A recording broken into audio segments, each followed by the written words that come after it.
L-investigazzjoni kontinwa brabta mal-qtil ta' Daphne Caruana Galizja mixja fid-direzzjoni tajba, anke jekk fadal ħafna xogħol xi jsir. Iddikjaraw dan uffiċjali tal-Aġenzija Ewropea tal-Pulizija fl-Unjoni Ewropea il-Europol li tkellmu ma' delegazzjoni ta' membri parlamentari Ewropej u qalu li għaddaqs f'dan il-każ ma ħadmu qrib stati membri u li huma konvinti fuq il-każ. Dan anke jekk kienu skjetti ħafna meta tkellmu dwar l-investigazzjonijiet li qed jikkolaboraw flimkien mal-Pulizija Maltija.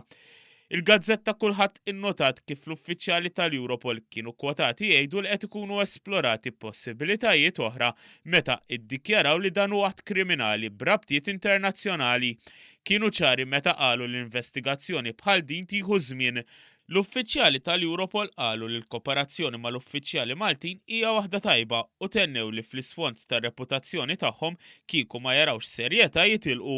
Il-gazzetta kulħadd innotat li l-Ewroparlamentari Nazzjonalista Roberta Mezzola kienet tagħmel parti minn din id-delegazzjoni li pruvat timplika li tnaqqas ir-ritmu tal-ħidma fl-investigazzjonijiet.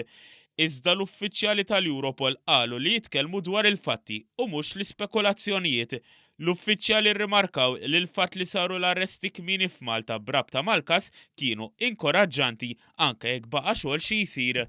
Intant, The Sunday Times of Malta irrapportat li l-investigazzjonijiet brabta ma' dan il-każ intensifikaw b'kollaborazzjoni mal-Europol.